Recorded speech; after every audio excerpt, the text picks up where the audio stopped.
क्या चल रहा है ब्रो? प्रयागराज। यहाँ सिर्फ भौकाल चलता है। भौकाल तो तब भी चलता था जब ये इलाहाबाद था। शहर का नाम बदल गया लेकिन भौकाल नहीं बदला।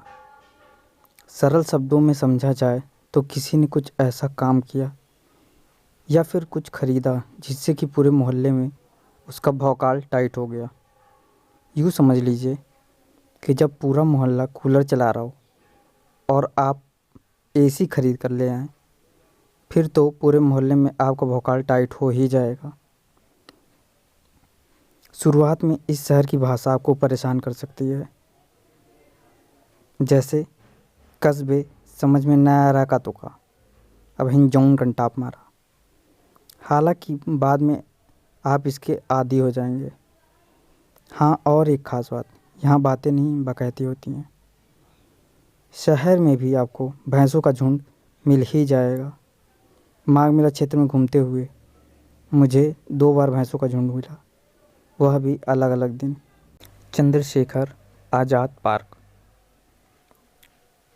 चंद्रशेखर आज़ाद पार्क प्रयागराज स्थित यह पार्क महान स्वतंत्रता सेनानी चंद्रशेखर आज़ाद को समर्पित है, जिन्होंने अंग्रेजी सेना से लड़ते हुए अपने प्राणों की आहुति दे दी।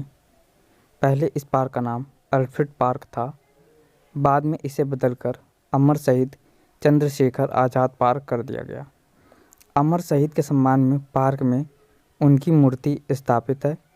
पार्क में प्रवेश करने के लिए आपको 5 रुपये का एक टिकट लेना होगा। इस पार्क में सुपरसोनिक फाइटर जेट MiG-21 भी है। इस लड़ाकू विमान को ज़मीन से 14 फीट की ऊंचाई पर रखा गया है। अमर शहीद चंद्रशेखर आज़ाद पार्क प्रयागराज जंक्शन से 4 किलोमीटर और सिविल लाइन बस स्टैंड से 3 किलोमीटर की दूरी पर स्थित है। चंद्रशेखर आज़ाद पार्क में स्थित इलाहाबाद संग्रहालय भारत के राष्ट्रीय स्तर के संग्रहालयों में से एक है। ऐतिहासिक कलाकृतियाँ, चित्रों, मूर्तियों और तस्वीरों का एक अच्छी तरह से रखा भंडार संग्रहालय की दीर्घाओं में देखा जा सकता है। यहाँ स्वतंत्रता सेनानी चंद्रशेखर आज़ाद की एक बेहद आकर्षक मूर्ति भी देखी जा सकती है, जो एक लाल इमारत के बाहर अपने मूँछों को घुमाती हुई मुद्रा में है। यह संग्रहालय इलाहाबाद रेलवे जंक्शन से लगभग 3 किलोमीटर दूर है और प्रयाग और रामबाग रेलवे स्टेशनों से लगभग बराबर है। लाइन्स क्षेत्र में चंद्रशेखर आज़ाद पार्क के समीप सुमित्रा नंदन पंत बाल उद्यान स्थित है, जिसे शहर के लोग बोलचाल में हाथी पार्क के नाम से जानते हैं। हर बच्चा यहाँ एक बार ज़रूर आना चाहता है। इस पार्क का आधिकारिक नाम सुमित्रा नंदन पंत बाल उद्यान है, जो राष्ट्र कवि सुमित्रा नंदन पंत के नाम पर पड़ा है। लेकिन यहाँ पर रखे गए बड़े से आर्टिफिशियल हाथी के चलते बच्चे और यहाँ आने वाले लोग इसे हाथी पार्क नाम से बुलाने लगे, जो धीरे धीरे आम जन में प्रचलित हो गया। रविवार को और अन्य सार्वजनिक छुट्टियों के दिन इस पार्क में भारी भीड़ होती है। लोग अपने बच्चों और परिवार के संग यहाँ मनोरंजन के लिए आते हैं। पार्क में प्रवेश के लिए शुल्क भी लिया जाता है। बड़ों का 10 रुपये व बच्चों के लिए 5 रुपये शुल्क निर्धारित है। पार्क के अंदर वैसे तो तमाम चीज़ें लोगों को आकर्षित करती हैं, लेकिन यहाँ पर बनी आर्टिफिशियल झील लोगों को खूब भाती है। इसमें पैडल बोट चलाने की सुविधा है। बोट चलाने की सुविधा केवल बच्चों को है। इसके अलावा पार्क में कई किस्म के झूले लगे हैं। इलाहाबाद फोर्ट।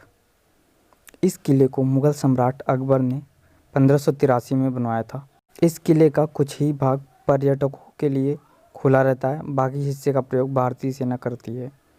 इस किले के एक छोटे से हिस्से में आप प्रवेश कर सकते हैं, जहाँ पर अशोक स्तंभ, सरस्वती कूप देख सकते हैं। इसके अलावा यहाँ अक्षयवट के नाम से मशहूर बरगद का एक पुराना पेड़ और पातालपुर मंदिर भी है। अपने नाम के अनुरूप ही अक्षयवट संगम तट पर हजारों वर्षों से स्थित है। खुसरो बाग एक विशाल ऐतिहासिक बाग है, जहाँ जहांगीर के बेटे खुसरो और सुल्तान बेगम के मकबरे स्थित हैं। चारदीवारी के भीतर इस खूबसूरत बाग में बलुई पत्थरों से बने 3 मकबरे मुग़ल वास्तुकला के बेहतरीन उदाहरण हैं। इस मकबरे के ऊपर एक विशाल छतरी है, जो मजबूत स्तंभों पर टिकी हुई है। बेगम के मकबरे के बगल में स्थित है खुसरो की बहन निथार का मकबरा।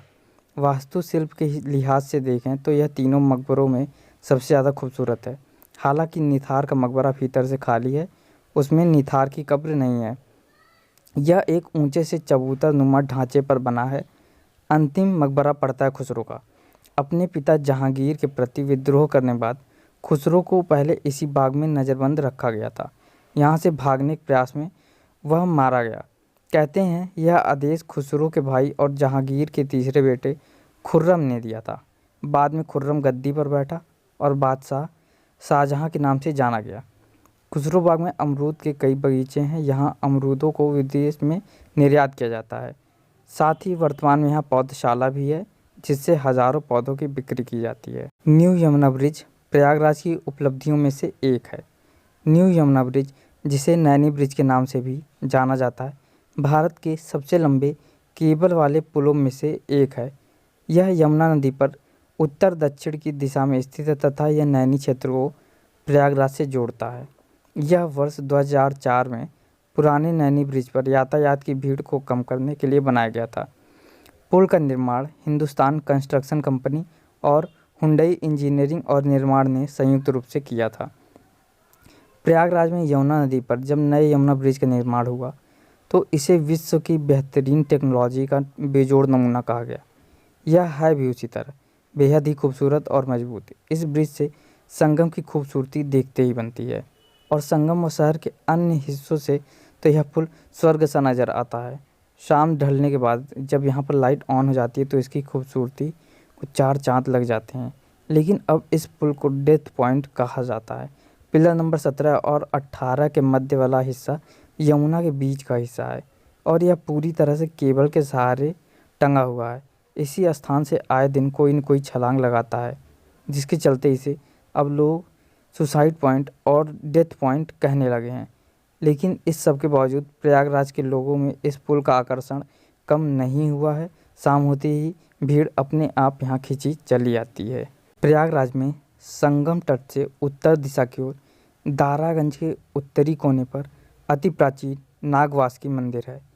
इस मंदिर में नागों के राजा वासुकी नाग विराजमान है। नाग वासुकी मंदिर में शेष नाग और वासुकी नाग की मूर्तियां हैं।